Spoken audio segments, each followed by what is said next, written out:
everyone, welcome to More Than Medals by Crossing the Line. Today I'm super excited to introduce Lauren Parker, who's an Australian para-triathlete. If you follow para-triathlon, you definitely know Lauren Parker. She had a meteoric rise to success in the sport and is here to tell us all about it. I'm so excited to be here today with Lauren Parker. Lauren is, if you follow para-triathlon at all, you know who Lauren Parker is. She is an incredibly successful athlete in para-triathlon historically, but also now in hand cycling as well. Lauren is the Paralympic champion from Paris 2024 in various disciplines in hand cycling and also in para-triathlon. Incredibly successful athlete and also an incredibly interesting person. So I'm really excited to be here with Lauren to learn a little bit more about you, kind of what makes you tick, what your success in sport you would attribute to. And I always love having the opportunity to get to know my own competitors because I've fangirled you guys for so many years and now it's cool to be sort of amongst you. So welcome. Thanks for having me, Leanne. Of course. Super pumped that you're here. I first sort of came across you, and we've never talked about this, so I love that it's like a perfect mix of creepy and hopefully nice. When I was injured, when I was in the hospital, my sister and I were like, oh, that's Lauren's dog, Tilly. Do you want to grab her? She can say hi. Okay, Tilly. Sorry. If she feels like it. No, don't be sorry. Oh, no, you're fine. Every episode of this podcast has featured like a dog or something. You're good. Okay. There we go. She's so cute. So yeah, I came across Lauren's story when I was still in the hospital and my sister and I were Googling like parasport. And at the time, yourself was really successful in para-triathlon and Emily Tapp as well, another Australian athlete. And so we would like stalk you guys on the internet and be like, this is the coolest thing ever that like women are doing this sport as wheelchair users. And so I just, first of all, want you to know you had that impact. And then I'm curious, like, how does that feel to you? Because I'm sure that's not the first time you've heard that. Like, how does it feel to you to be that person for a lot of people? Well, yeah, for me, that's what like gives me purpose. Like I want to inspire as many people out there as I can, and to be able to hear stories like that, and that I, inspired you in your journey after your accident. It just gives me purpose, and I love, having more competition in the sport and people being involved. And I was super excited when I met you, and I remember. Chatting to you in Abu Dhabi when we were in Abu Dhabi for, I think it was the World Championships. And, that was the first time I met you, and you were coming, just starting to get involved in the World Series races. And it was super exciting that you were getting involved and there was more competition. And I knew you had, you were going to be I knew you were going to be a really good competitor for me. So you helped me as well. Like we push each other, I think, in training and on the race course. So it's super exciting. But yeah, knowing that I am that person that I was able to inspire, that I am able to inspire people, it gives me a sense of purpose. Can you then maybe just back up and talk a little bit about your own story, how you came to be a wheelchair user, and a little bit about your journey through sport? Yep. So I've been an athlete all my life. I grew up as an elite swimmer. Back in the day, I'd swim 14 kilometers a day as a swimmer. I raced at the Olympic Games trials at the age of 14. And then I moved into the sport of triathlon at the age of 19. I was racing, I got involved fairly quickly, and I was racing around the world after a year after starting triathlon. And my goal was to make the Olympics in, Olympic distance triathlon. But I had a lot of setbacks. I had 8 stress fractures in my legs. 8? 8.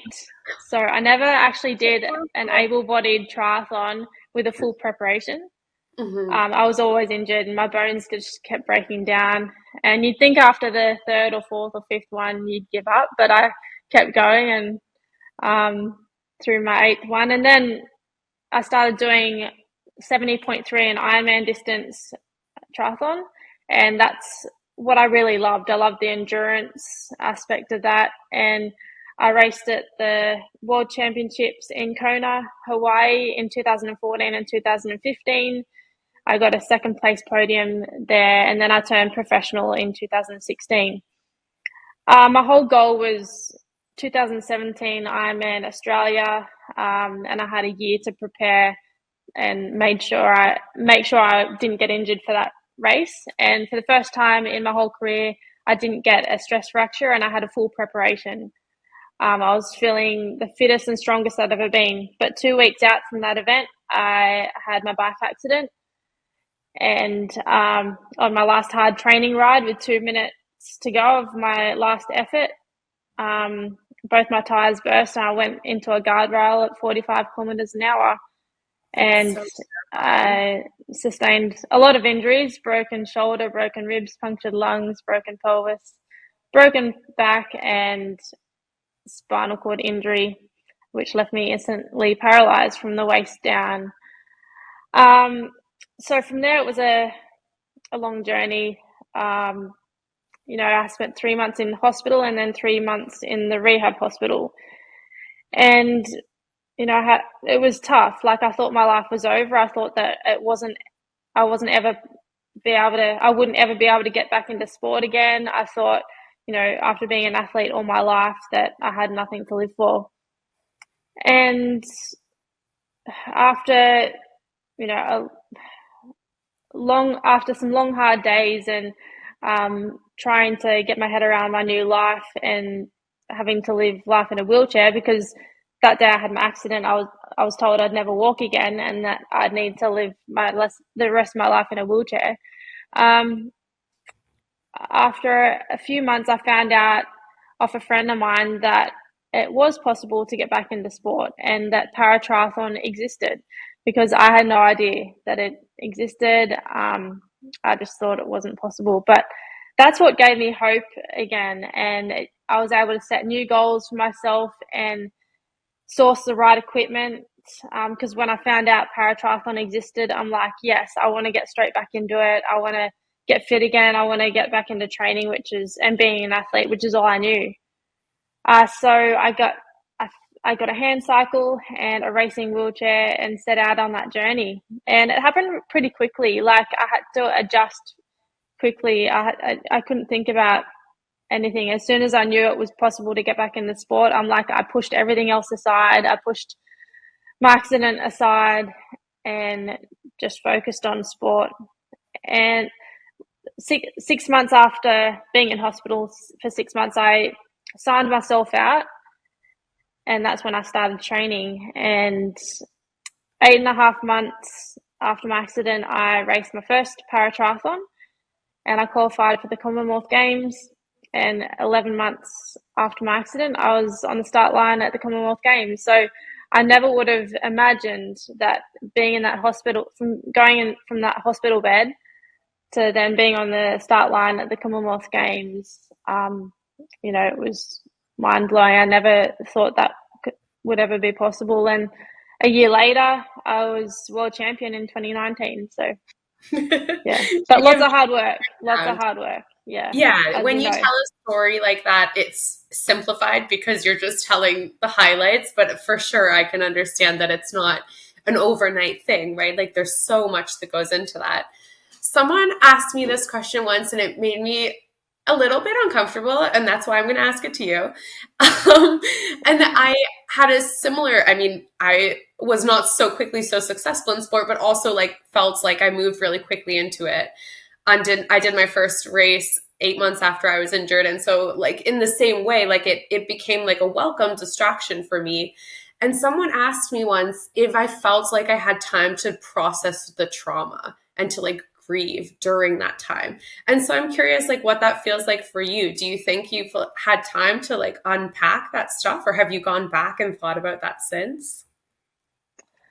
I guess there's times where I've gone back and thought about it, but like I said, I sort of pushed everything aside. I don't think I ever was able to process it properly. Just when I found out it was possible to get into sport, that's all my focus was. I've had a lot of dark days and I've had a lot of great days. Like, if if I had the choice to go back to my old life, I'd 100% go back to my old life. Some people, wheelchair users, after an accident, say they love their life now and they wouldn't go back. But for me, I'd 100% go back straight away today, Yeah. to my life, just because I hate being in a wheelchair. I hate living with the pain that I live with. I live with intense nerve pain from my chest to my feet every second of the day, and it's horrific, and that's the hardest part. And but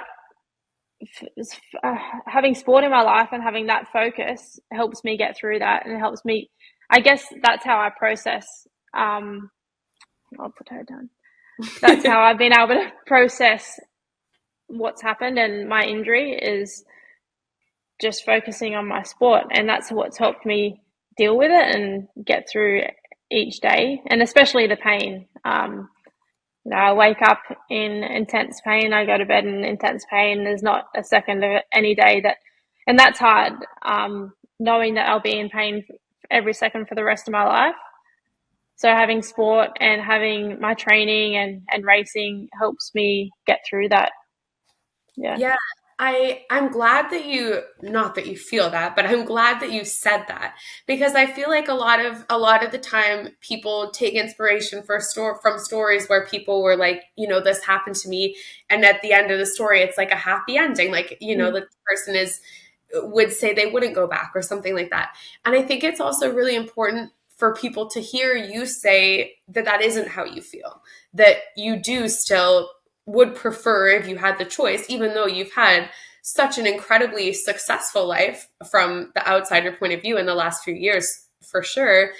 It's, I think, really valuable. And I think it's really brave to say that, because it's almost easier just to answer the question in the way that makes other people more comfortable, sort of. But I think it's so brave for you to say it in that way. And I think people need to hear that it doesn't mean that you're necessarily unhappy now, but you can prefer a previous life. And I think it's okay to say that, and really helpful for people to hear that everybody feels how they feel and is entitled to feel that way about their accident.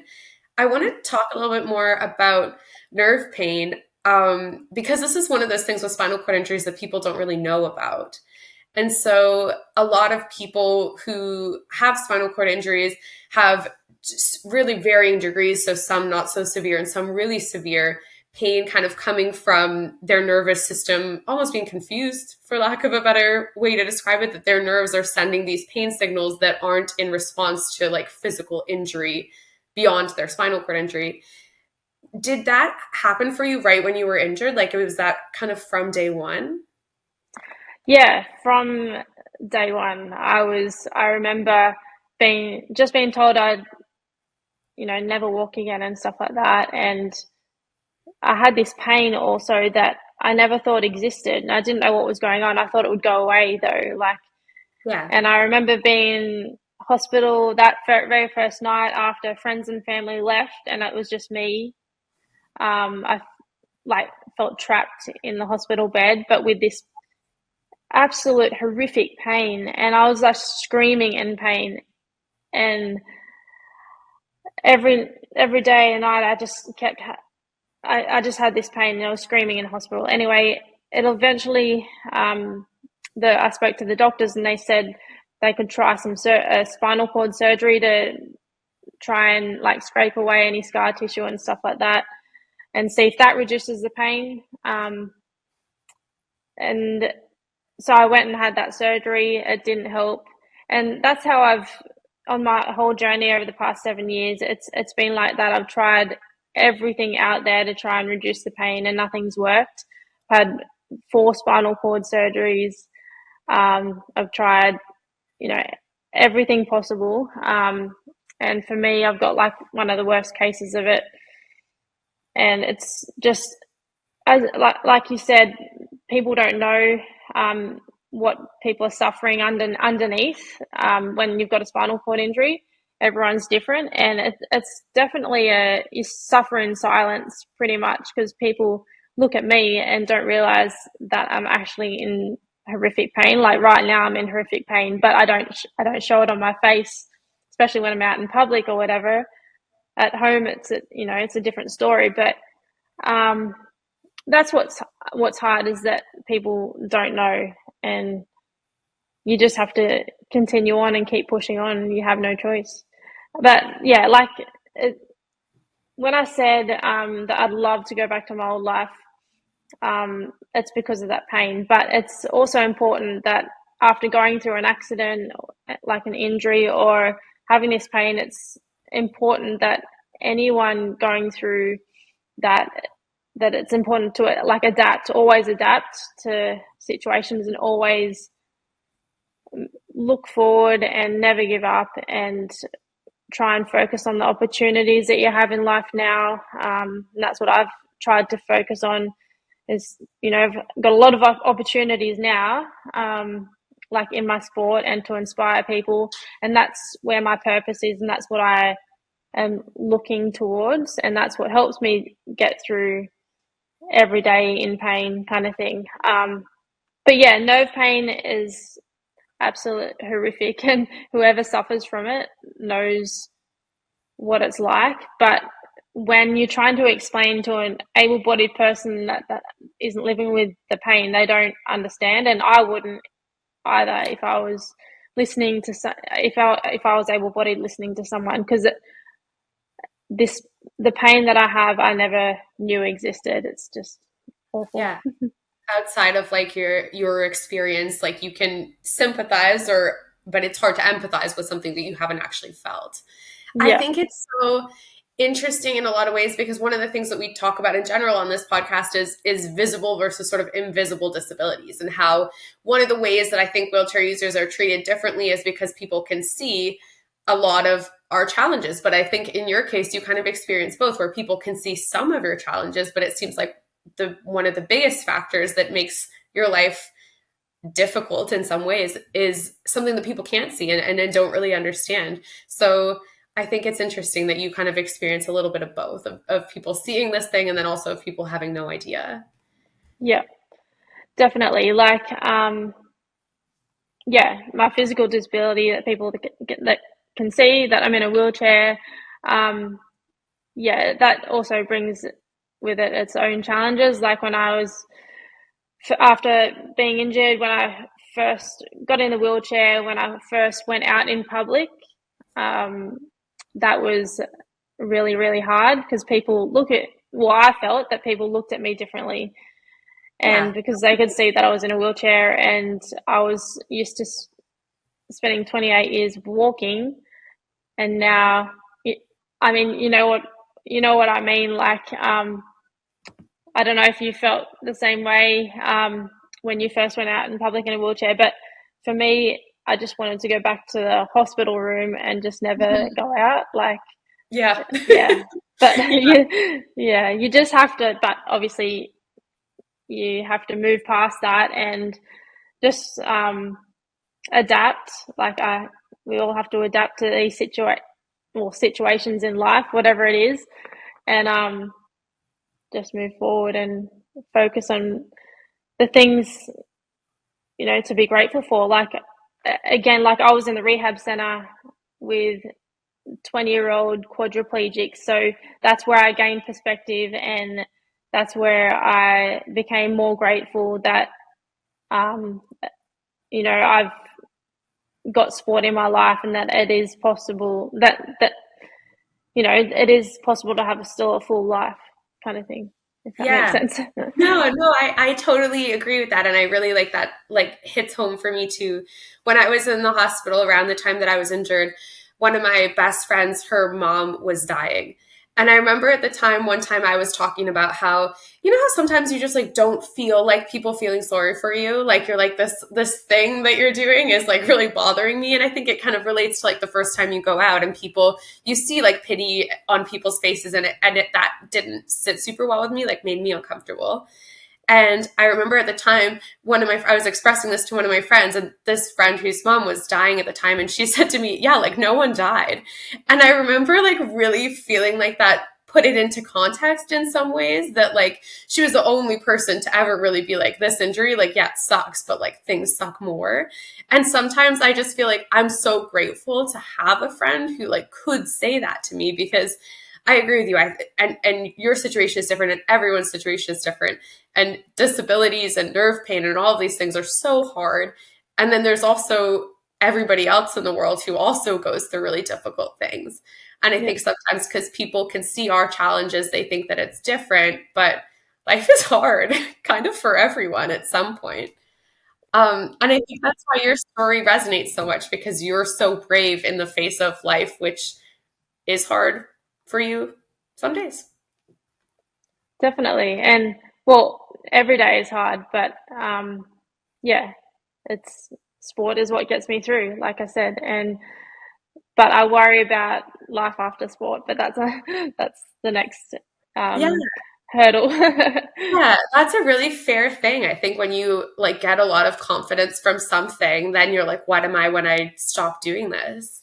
Can we talk a little more about your journey in sports? So you were very successful early on, went to Commonwealth Games, won World Championships, and then had a tough, I think, race in Tokyo, and then came back and had an incredible race in Paris. Can we talk about like kind of the differences in your experience between those two games? Yeah, yep. So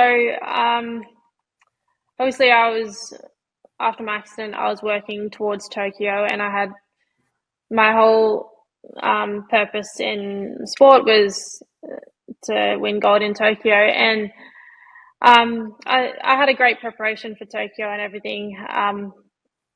And even through COVID and everything like that, that didn't bother me having an extra year, because I was still sort of new as well.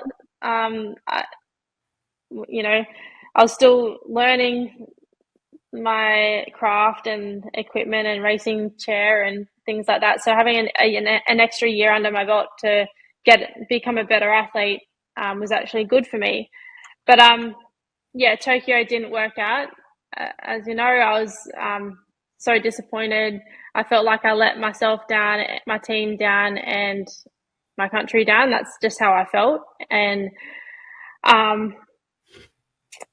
my experience was good and bad. Like at Tokyo, I found that because it was my first time in a Paralympic village, I felt so welcomed, and I felt like I didn't want to leave the village, because everyone was there for a purpose, and everyone, almost people, athletes anyway, had a disability.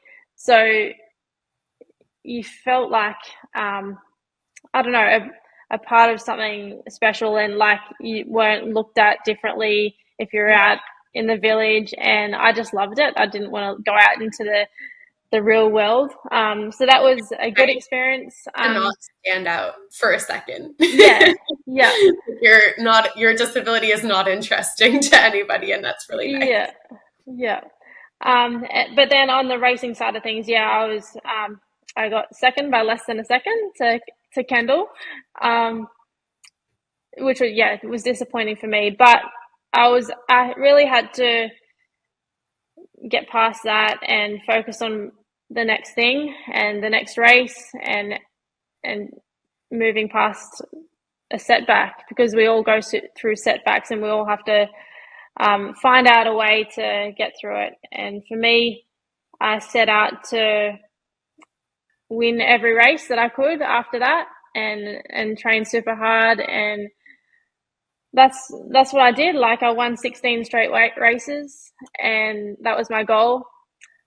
But I took each race as it came. Like, I focused on one race, and I got that done, and focused on the next one, but really focused on my preparation and getting better at my weaknesses, which is definitely the race chair for me.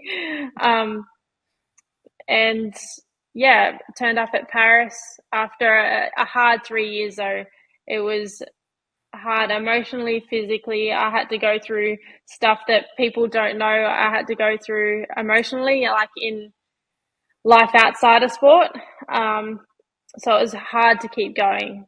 And I fell out of the love for triathlon. Like, it was hard to stay in the sport. Even though I'd won my races and stuff like that, I wasn't loving it, and it was hard to stay in it. But I knew I had a job to do, and that was hopefully, win gold at Paris. That was my dream. That's what I was working towards. And yeah, it's crazy to think that I was actually able to do that after what I'd been through in the 3-year period between Tokyo and Paris. It was a really tough journey, and to win gold in the paratriathlon, and then also the paracycling road race, and a silver in the time trial, paracycling time trial, is just like mind blowing that I was able to do that.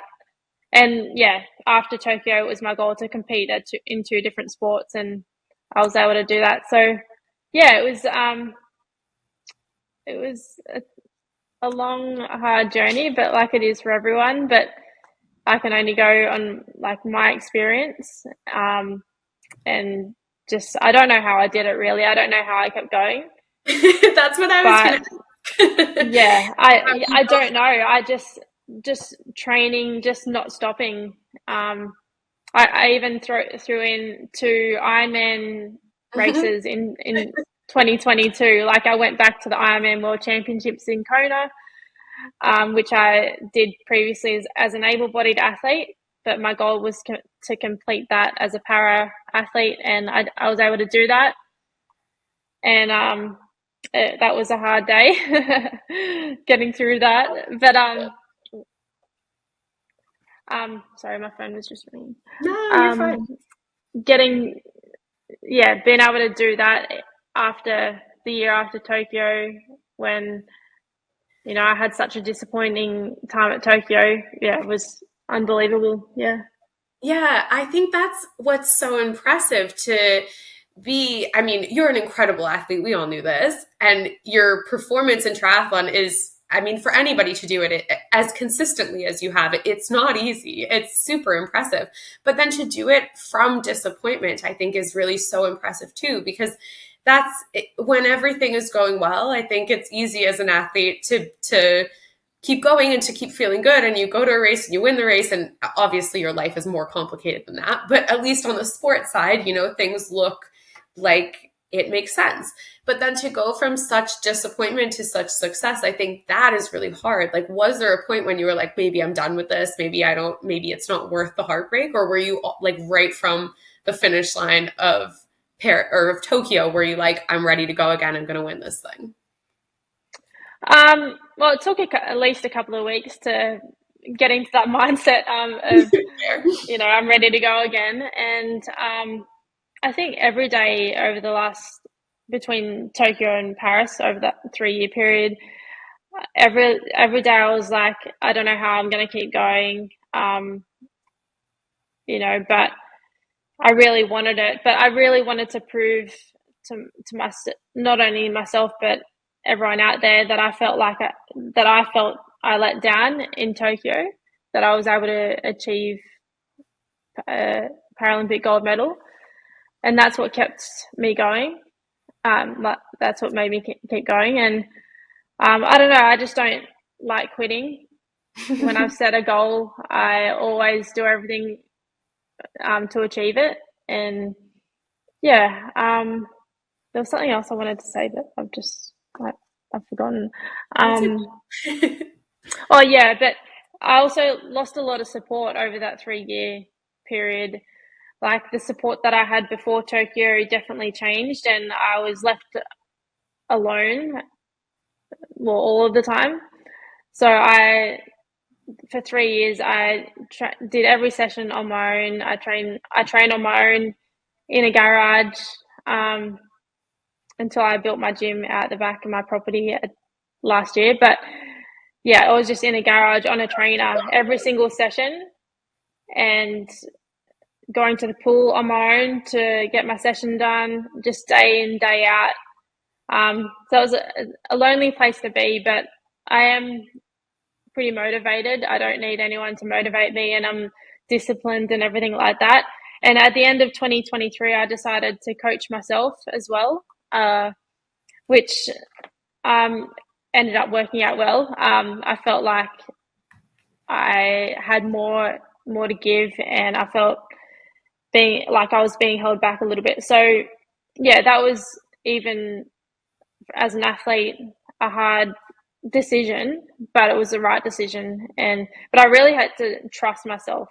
You know, when you coach yourself as an athlete, you can't doubt anything. Like, I wrote every single session myself, week in, week out, and to be able to do that, you can't ever doubt yourself, and you have to believe in what you're setting for yourself and be able to do it. But yeah, also back it up on the race course. I think that is, to me, sounds like the hardest part, to be honest. Like, I think you get a lot of, from different types of support. I think as an athlete, you get a lot of energy from either like training partners maybe, or from your coach, or from other sources. And I completely understand the decision that I do feel like you know the sport and you know your body and you know how to write a program. But I think it's so brave to make that choice and to be so confident. And I think totally reasonable. Of course, you know it. But then to take that step of actually moving away from having like an external source of someone to say like, good job. I think a lot of us, like, it really helps. Like, we need that. And like, there's a reason why, you know, kids like a sticker. Like, I think all of us humans like get a little bit of reassurance from someone else saying, yeah, I think you're doing the right thing. And so like having to be that for yourself, that seems to me like the hardest part of like having to have that confidence all the time that what you were doing was the right thing, even if you are the best suited person to do it. It's really brave. Was that a hard decision for you, or did it kind of just come out of like necessity at the time? It's what I really needed at the time, and I thought about it for about a few weeks or a month after the World Championships in Pontevedra at the end of 2023. Because I didn't like my preparation for, well, all of 2023, but for the World Championships in Pontevedra, and I knew I had more to give, and I just wanted to change a lot. And I really had to take that step and make the decision to do it my own way, basically, and be the leader of me. Because, yeah, I'd been an athlete in triathlon for many years, and I've had a lot of coaches over the years, and I've learned a lot from them. So I really believed that I could coach myself, and I could write my own sessions. But it was a hard decision, but I felt like it was the right decision at the right time. Yeah. And I had to back it. I had to back myself, because I had a lot of doubt from a lot of people when I made that decision and went to two sporting federations in triathlon and cycling. I had a lot of doubt from everyone, and there was a lot of meetings had, but eventually, I started getting people to believe that I could do it. And I really had to back it up though when I was in Paris, like, especially after winning 16 straight races. I had a lot of pressure on myself in Paris, on that start line. So yeah. Grow up when you feel like you sort of, it almost, you feel like you have something to prove, and you've been so successful, like you're kind of the person to beat, right? Like, people, if they're going to win, they have to beat you. Like that was kind of how the status, at least in triathlon world, that you were in going into the games. And then you also are trying to demonstrate that your coaching strategy is working to two different federations. Like, I feel like you couldn't really have had much more pressure. How do you deal with that? I know it was hard, but I thrive on pressure as well, and I know how to deal with pressure. And I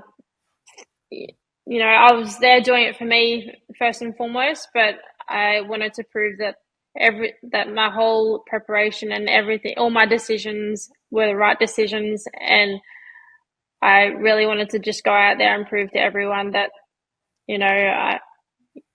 all those doubters out there that doubted me, I now, have just proved that I could win, like I said I would. And for 3 years, like, I never shied away from saying that as well, because that's what I guess, motivated me in training every single day. It was saying that my goal is to win a Paralympic gold medal, and even if it didn't work out, I wouldn't have changed anything. It's hard to do that. Like I feel like, I mean, my experience in sport was a little bit different. Like I've had a job while I've been training pretty much the whole time, and now I'm working again. I took 2 months off work before Paris, which was awesome, and I'm very appreciative that my job like took me back. So thanks. But it's just sort of different, right? Like you have different, like a just different kind of life. Everyone has a different life. And where am I going with this? I had a point. We were talking about, we were talking about like that kind of pressure that you have and like how different it is when you're making the decision of how you say you're going to perform. And so for me, like also I was like newer in the sport and didn't have like the same amount of success leading into the games, obviously. And like, so I was hesitant to say that I wanted a medal is what I'm trying to say. And I was like nervous to say that, even though I obviously did. And I think like in the 2024 season, I had performances that like backed it up in a way that made it not seem ridiculous, like it wasn't impossible. And yet still it was hard for me when people would say, like friends and family would say like, oh, why, like, what are you hoping to do there? It was hard for me to say that I wanted a medal because maybe I didn't have that much confidence, or like I hadn't worked on that part of myself as much. And now that I look back, I wish I had said it. And even if I didn't get one, I feel the same. I wish I had said it, because I think there's something so brave about saying like, I want this thing and I'm willing to take the risk that I won't get it. And I love that that's what you did. I think it's really cool to say like, I want this medal, and you'd experience what it's like to say that and not get it. And now you're going to go out there and say it again and get it this time. And I think that's what people should kind of take from your story. There's so many things, but that's one of my favorite things, is that like you were brave about saying what you wanted and then you didn't stop until you got it. I think it's so cool. Definitely. Yeah. And so that leads me to wonder, like, what is next? What's the next big goal? Do you have like a medal in Paris, or maybe not yet? I'm still trying to work it out. I'm in that phase of life as an athlete where I don't know, I'm 36 now. I've been doing sport a long time. Mm-hmm. I thought after, through my preparation of Paris, up until Paris, through that whole preparation, I said to myself, I'm done after Paris, because I just wasn't enjoying it. But I don't know. Like, I'm still going to race this year in both cycling and triathlon, and just figure it out as the next, weeks, years, like months, years as they come. Like, I want to get to LA. I just don't know for what sports. Like, sure, definitely for cycling. Triathlon, I'm not sure. I'll see how I am after this year. And there's other goals in life that I want to try. Like, I've focused solely on sport for 20 years of my life and nothing else. So I don't know, I want to focus on other things in life as well. Like, I'll still be an athlete and do sport, and maybe even I want to try a few other sports as well. So who knows? Like, I want to try canoeing, rowing, and paraclimbing, because paraclimbing, like rock climbing, is in the next Paralympics. So it's pretty cool. Yeah. So I don't know. There's things I want to try in sport, but that I do want to focus on other things in life as well. So there's no winter sports on your list. I feel well, no, there is actually. Actually, only this year, Snow Australia contacted me wanting me to try winter sports. So I'm like, I definitely want to. It would be a big challenge. I just got to work out how I fit all these sports into my schedule. Right. And I think the challenge is, like, I hate the cold. So that will be a challenge. I love summer, and I love going out and training in 40-degree weather, hot and humid. So going to the snow will be a challenge, but I'm up for it. I'm always up for a challenge, and to show what's possible, because I like proving that there's no such thing as the word can't, that as someone that's has a disability. And I think that's important to tell everyone out there who has disabilities, that don't ever let anyone tell you can't do something. So that's what I like to go out there and prove. I like to go out there and try and break records and show that it's possible to set your sights on something and that you can get there, kind of thing. So Yeah, I love it. I think that's so amazing. I think you would be incredible at winter sports, but I agree with you. Well, I'm from Canada, so you would think that I would be like accustomed to the cold, but we don't stay there in the winter very often anymore, and I just can't deal. I was in Ontario, which is where my parents are from, and I tried downhill skiing, and like it's super fun. Like I enjoy it, and I would love to do it like with my friends and like be on the hill with people, but I just can't imagine like traveling from a warm climate to a cold climate to do my sport. I feel like that's like it might be like the last straw for me on winter sport. I don't like being cold either. One of the things you talk about is kind of being a role model for people with disabilities, but I think as well, like being a woman who's so successful in sport, you're a role model for women as well. And so one of the things that I'm curious about, I'm doing a presentation in the near future for women in sport. And one of the questions that they want to ask me that I'm curious to ask you is about like the role of like body image and fueling and sort of self-image in sport. And I feel like it's relevant for both men and women, but I feel like we as women have a lot of pressure on us as well as to perform in sport but to also sort of look a certain way while we're doing it. Is that something that you feel or that you've been asked about or had to address in sport? Yeah, majorly. Like throughout my whole career since, being in sport. So from a 12-year-old and being successful as an elite swimmer into triathlon, and I've had a lot of eating disorders over the years through my teens and stuff. As a swimmer, being told I needed to look a certain way to be able to perform and stuff like that, and that really ate away at my mental health. But it stayed with me my whole career, and I still struggle to this day, like with body image, especially after my accident, like being thrown in a chair. It became even worse, like body image, and I hated the way I looked.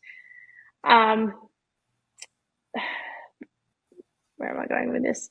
So definitely, like as a woman in sport, I've had to deal with all those challenges and being told I needed to look a certain way, but to be able to be successful. But I still deal with it. So Yeah. But it's important to, let other women out there and women in sport, let them know that there's a lot of women in sport that are dealing with the same issues, that people don't know that is underneath the mask that they're, for me, I just put on a mask and people don't know what I'm dealing with. I don't know. I think that's so true. People look at you and see that you're so successful and you're this beautiful, confident looking woman in sport and you do all these incredible things. And so people would just think like, oh, she's got it figured out. Like when I'm feeling self-conscious in like, I don't know, like you get a new kid and you're like, this one does not fit like the last one. Or like, like you're like in triathlon where like, this is not a cute outfit most of the time, and it doesn't necessarily make you feel your best. And I think a lot of people would think like, oh, I would feel that way, or whoever, like they themselves feel that way, but wouldn't think that you ever do. And so I think even just being confident enough to say like, yeah, I think about that, or like I struggle with it, it's something that I have to work on. I think it does have such a big impact to like making other people feel like, oh, like this Olympic champion like also wonders about the same things that like an age group triathlete might think when they put on their kit for the first time. Yeah, I feel like it's important. Yeah, it's been a big struggle for me through my whole life, like every year, and being able to do my sport and train and get to a start line with the right mental, space, headspace has been difficult because of the lack of self-confidence in that area and body image, and dealing with that. It's just all consuming. For me, it's all consuming every single day, and I've never really spoken about it. So yeah, but I do struggle with it, but even though you struggle with something like this, you can succeed. Yeah. If you put your mind, like if you focus your mind to your goals, and for me, that's sport. But it is, I guess it has been a hindrance as well. Yeah. Yeah. I think that's really fair to say. And I think that it's nice to hear people say, like, you can struggle, but it doesn't mean that you can't achieve. And I think that's Yeah. so important, that like we see people who are successful and we just think like life is easy for them. And I don't think that. Once I got to know you and got to know a lot of, different successful athletes, the people that I really admired when I first started the sport and still do are so much more human than you think they are when they're kicking your butt in a race and you're just like, I don't know how she does it. So I think it's really nice and important that we as a women in sport talk about these kinds of things. You do public speaking, and I think that's super cool, and I'm sure people love to hear from you. Is there something that, like, from your speaking that you really want to convey? Like, are there like ideas that you're like, oh, I hope people listen to me and they take this home? Um, I speak a lot about resilience through obviously going through all the setbacks of my journey. I haven't done a lot of public speaking, but I'm just getting into some keynote stuff, So which is cool. scary. It's scary. I've done a lot of Q&As and stuff like that, but I am trying to get into the public speaking more and telling my story, and just letting people know that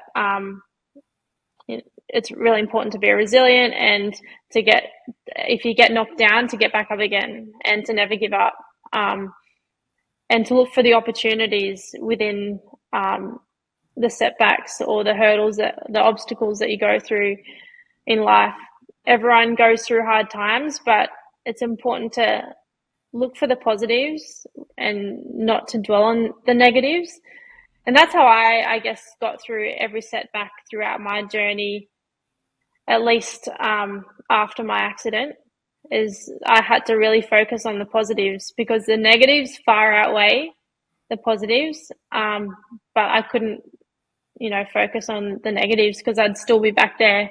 I'd still be, locked away in my room, not doing anything with my life. So that's the kind of message that I like to convey to people, that just to never give up, to keep pushing forward, because there's always a light at the end of the tunnel. There's always more opportunities, and to be grateful for what you have as well. Yeah. Yeah. I think that's also true, and all just really beautiful things that I think people like know that, but do they really do it? And I think it's cool to hear you admit how hard it is to do it, and say, like, you just have to anyway, like you still have to keep trying, even though the list of reasons not to might literally be longer than the list of reasons to. I think you do end up finding that joy.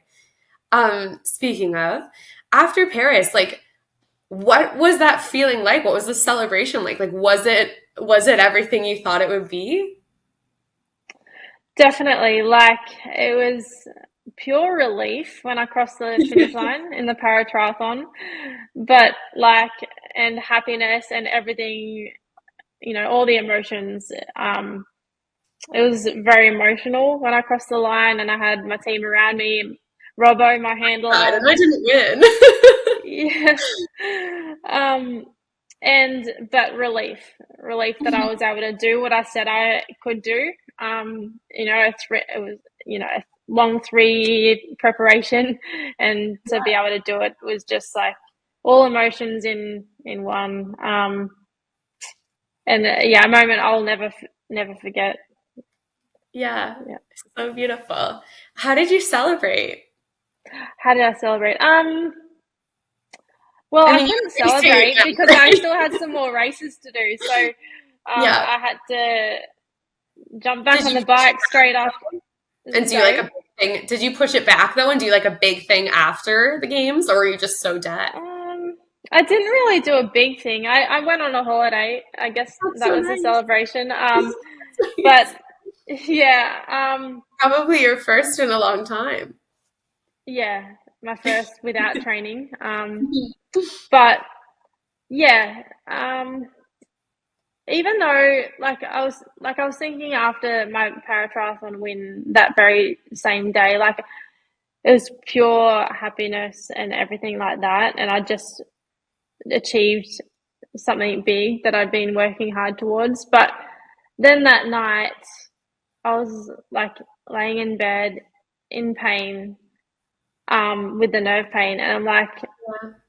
even though I've just had that great success, I'm still left with all the pain, and it's like, um, It doesn't change everything. it doesn't, yeah, it doesn't change anything like that, and you still have to deal with everything else, which is hard. You can't celebrate.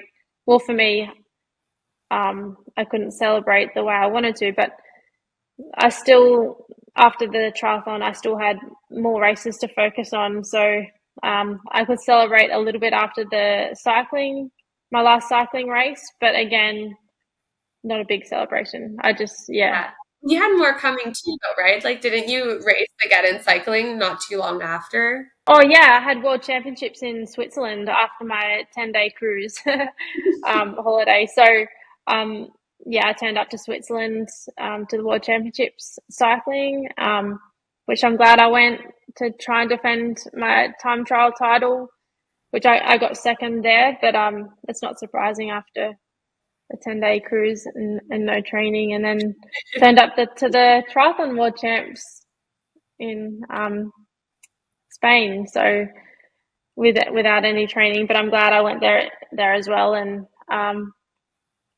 got that race done, and then I could focus on a break once returning home. So I've only just gone back to training now. I've had like 4 months off, or however long it's been since Paris. It's gone fast, but I feel like you were very busy during this break. oh, I was so busy after returning home. I was so busy, like uh, traveling around Australia with like public speaking events, but also awards nights and stuff like that. So it was quite, yeah, it was a busy Pirate. schedule and tiring. Yeah, very tiring. Do you Um, like that stuff? oh, not really. It's okay. You can admit it. You don't have to like everything. Yeah, I think Especially at that time, like after being away for I'm so long, then getting tired. home. I was only home for like not even 2 weeks, and I had to go traveling again. And Yeah. yeah, it was just tiring, and I just wanted to be home.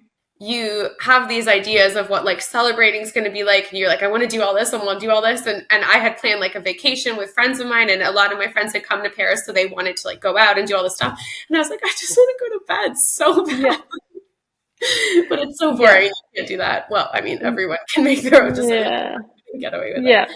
But That yeah, it's, week at the Paralympics was the most tiring week of my life. oh, Like I bet. after it, Yeah, like both emotionally and physically, because we had all the anxiety about the paratriathlon, the water quality, and the race course changes, and yeah, then the postponements and changes yeah. in days of the race, and it So was a hectic. big week for us. And even more for you. You had more races after all that. Like I can't imagine. It's wild. So Yeah, yeah. this has been really fun. Thanks so much for talking with me about this and for being so honest about some of the things that you've gone through. I think it's going to be so helpful for a lot of people. And honestly, for me, like it's nice just connecting with people in your community and understanding that you do go through a lot of similar struggles and feel the same about things. And I mean, I guess it kind of makes sense. We do we do the same sport, but you also do cycling, but some of our lives overlap. I'm excited to see you more at racing next year and hopefully continue to see you racing in triathlon because I think it's the bomb.